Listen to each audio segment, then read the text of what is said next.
Big സ്ക്രീൻ്റെ ഇന്നത്തെ എപ്പിസോഡിലേക്ക് എല്ലാവർക്കും സ്വാഗതം. ഇന്ന് എന്നോടൊപ്പം അതിഥിയായിട്ടുള്ളത് നഗരവാരുതി നടുവിൽ ഞാൻ എന്ന പുതിയ സിനിമയുടെ വിശേഷങ്ങളുമായി മലയാളികൾ ഒരിക്കലും മറക്കാത്തൊരു മുഖമാണ് സംഗീത. Hi, hello. എന്ത് തോന്നുന്നു തിരിച്ച് മലയാളത്തിലേക്ക് എത്തിയിട്ട്?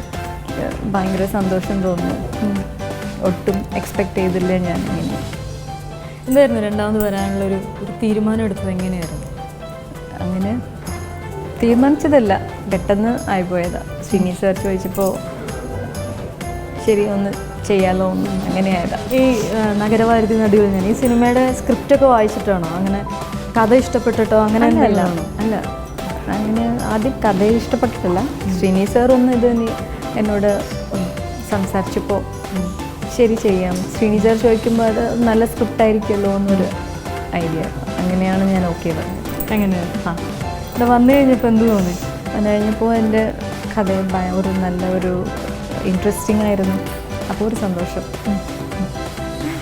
ഒരു ഇത്രയും വർഷങ്ങൾ കഴിഞ്ഞ് വന്നിട്ട് എന്തെങ്കിലും ഒരു ടെൻഷൻ ഉണ്ടായിരുന്നു? എത്ര വർഷം ഉണ്ടായിരുന്നു ഗ്യാപ്പ്? 14 years.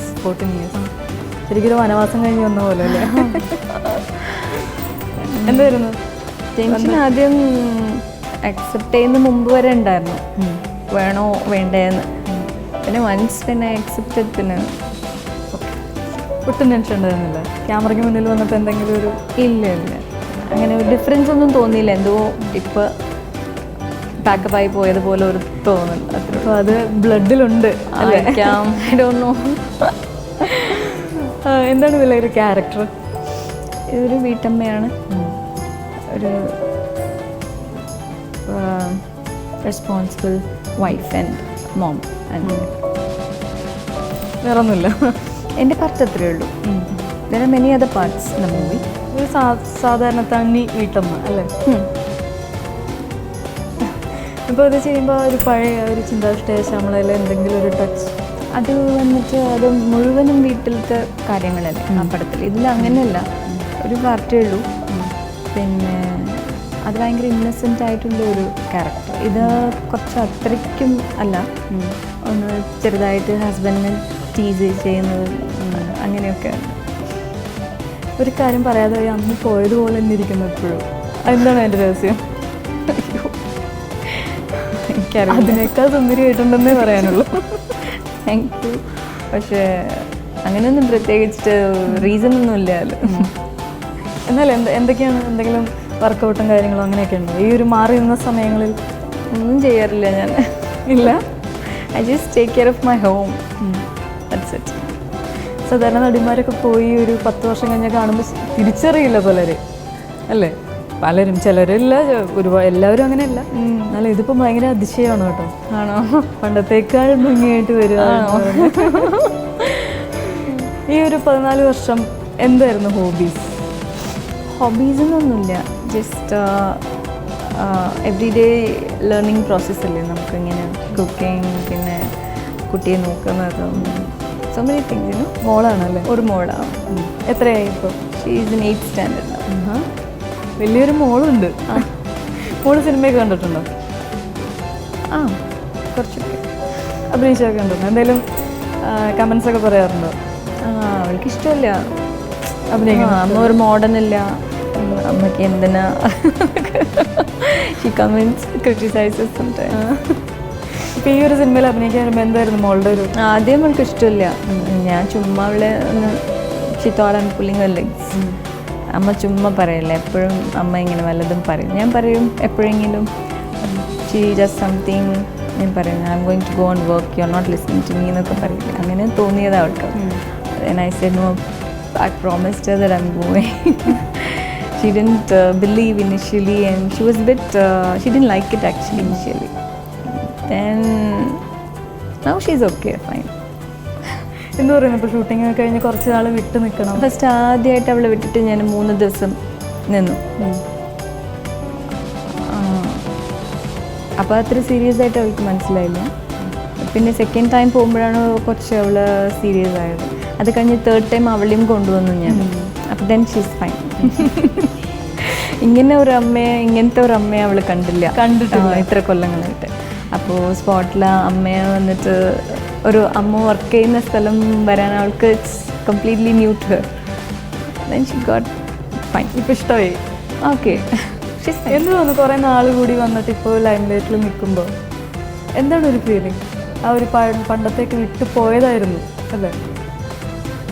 അപ്പോൾ പിന്നെയും ഫാൻസ് അല്ല, എവിടെ പോയാലും ഒരുപാട് നമ്മുടെ മലയാളീസ് എന്നെ കാണുമ്പോൾ ദേ കോൾ മീ ശ്യാമള, ഒരു ഭയങ്കര ഒരു എക്സൈറ്റ്മെൻറ്റിലാണ് എൻ്റെ അടുത്ത് സംസാരിക്കുന്നത്. അപ്പോൾ ഒന്ന് അവർ പിന്നെയും അവർക്കൊരു സന്തോഷം ഉണ്ടാവുമല്ലോ, നമ്മൾ ഒരു പടത്തിൽ കാണുമ്പോൾ ആ ഒരു സന്തോഷമുണ്ട് എനിക്ക്. ബാക്കി വേറെ ഒന്നും ഡിഫറൻസ് ഒന്നും തോന്നുന്നില്ല. വർക്ക് ചെയ്യുമ്പോൾ ഒരു എക്സ്പീരിയൻസ് പറയാമോ? It's a same, very nice to work with them. ഒരു സമയം പോണത് അറിയില്ല, ഒരു നല്ല ഹ്യൂമറസ് വേയിലാണ് എല്ലാം പറയുന്നത്. So it's a same. ഈ സിനിമ അതുപോലെ തന്നെയല്ലേ, ഹ്യൂമറസ് അല്ലേ? ക്യാരക്ടറും എങ്ങനെയാണ്? മറ്റേ ചിന്താവിഷ്ട ശ്യാമളയിലെന്ന് വെച്ചാൽ ഇടയ്ക്ക് കോമഡി കൂടി പറയുന്നൊരു വീട്ടമ്മയാണല്ലോ. അതെ അതെ. ഇതൊന്നും വന്നിട്ട് കരയുന്ന ക്യാരക്ടറൊന്നുമില്ല, ബോൾഡാണ്. ഇനി എന്താണ് തീരുമാനം ഫിലിമില്? ഇപ്പോൾ ഒന്നുമില്ല, ഒരു തീരുമാനമില്ല. ഇപ്പോൾ ബ്ലാങ്ക് ആണ്, വെരി മച്ച് ബ്ലാങ്ക്. അതെന്താ അങ്ങനെ? സാധാരണ അങ്ങനെ ഞാൻ പ്ലാൻ ചെയ്തിട്ട് വന്നതല്ല, അതുകൊണ്ട് എനിക്ക് okay I'm going to go again അങ്ങനെ ഒരു ഐഡിയ ഇല്ല. But I won't say that I won't come back. പിന്നെയും ചെയ്യുമല്ലോ എന്ന് അങ്ങനെ ഒരു ഡിസിഷൻ ഇല്ല. Maybe let this film get release, പോട്ടെ നോക്കട്ടെ. പൂജയുടെ ഒന്ന് ശ്രീനി സാറ് പറയുന്ന കേട്ടു ഒരുപാട് സൂത്രങ്ങൾ പറഞ്ഞിട്ടാണ് എന്തൊക്കെയായിരുന്നു ആ സൂത്രങ്ങൾ? കുറേ ഉണ്ടായിരുന്നു. പറയൂ, അല്ല, എനിക്ക് ഫസ്റ്റ് ഞാൻ വിളിച്ചപ്പോൾ ആദ്യം എനിക്ക് ഓർമ്മയുള്ളത് മഹാത്മാഗാന്ധി അറിയുമോ എന്ന് ചോദിച്ചു എന്നോട്. അറിയാം സാറിന്.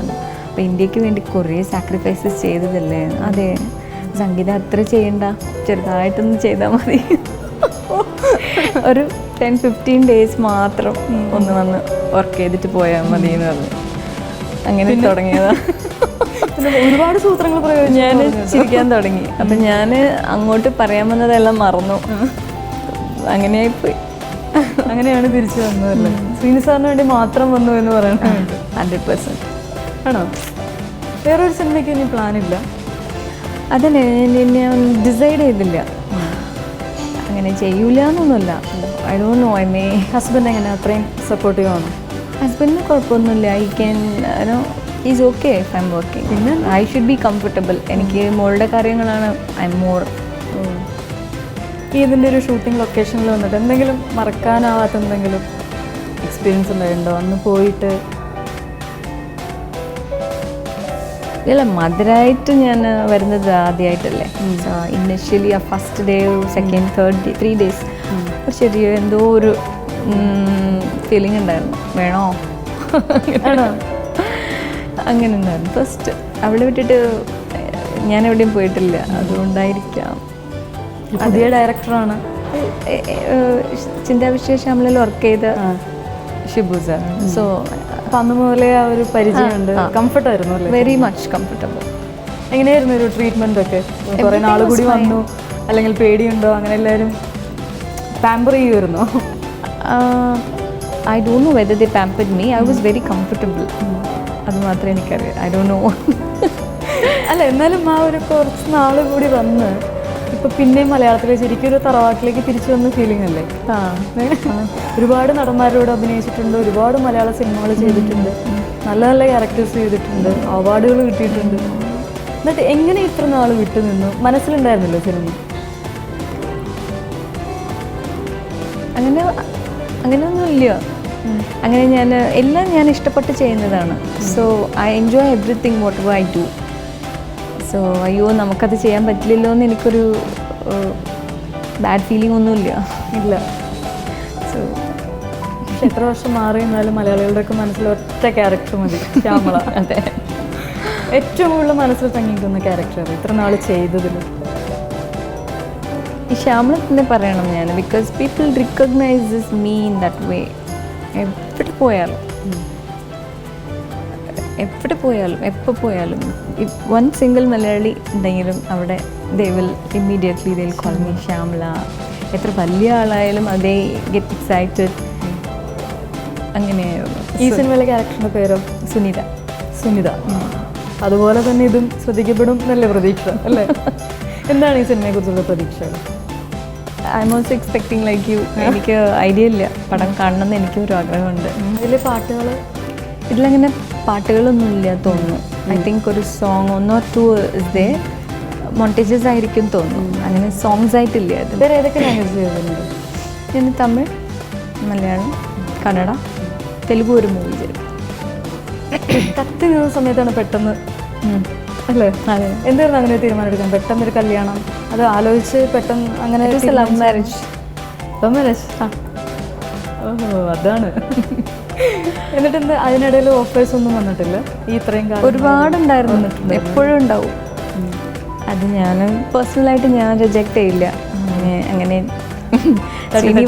ശ്രീനി സർ ആയതുകൊണ്ട് ഞാൻ ഫോണിൽ വിളിച്ചതാണ്. അല്ലെങ്കിൽ ചെന്നൈയിൽ താമസിക്കുന്ന കൂടുതൽ ആക്ട്രസ് സീരിയലെങ്കിലും ചെയ്യാറുണ്ട്. സിനിമയിൽ നിന്ന് വിട്ടാൽ ആ ഒരു ഗ്യാപ്പ് ഫില്ല് ചെയ്യാൻ സീരിയൽ ചെയ്ത് കണ്ടിട്ടുണ്ട്. അങ്ങനെ എന്തെങ്കിലും പ്ലാൻ ഉണ്ടായിരുന്നോ? എനിക്കില്ല. ഒട്ടും അങ്ങനെ ബിസി ആവാൻ താല്പര്യമില്ല അല്ലേ? മോള് ഞാൻ ഓൾറെഡി ബിസിയാണ് വീട്ടിൽ. ഈ മോളുടെ കാര്യം, പിന്നെ എൻ്റെ ഹസ്ബൻഡിൻ്റെ കാര്യം, അതല്ലാതെ അച്ഛനും അമ്മയ്ക്ക് വേണ്ടി ടൈമിങ് എനിക്ക് കിട്ടില്ല, മതിയാവില്ല. ചിലപ്പം ഉറങ്ങാൻ സമയം ഉണ്ടാവില്ല. That much busy. വേറെ എന്തൊക്കെയാണ് ഹോബി? വായന അങ്ങനെ എന്തെങ്കിലും? എപ്പോഴെങ്കിലും very rarely I read books. വേറെ I don't watch TV. No friends, all my relatives are there. അങ്ങനെയാണ്. ഇടയിൽ വന്നിട്ടുള്ള മലയാള സിനിമകളൊക്കെ കണ്ടിട്ടുണ്ട്. ഇപ്പോൾ നോർത്ത് 24 കഥ കണ്ടു. I like the movie. പിന്നെ 5 സുന്ദരികൾ. ടൈറ്റിൽ എന്താ? 5 സുന്ദരികൾ. അത് വാസ് നൈസ്. അപ്പോൾ ഈ സിനിമയ്ക്ക് എല്ലാ ആശംസകളും നേരുന്നു. Thank you so much. Thank you.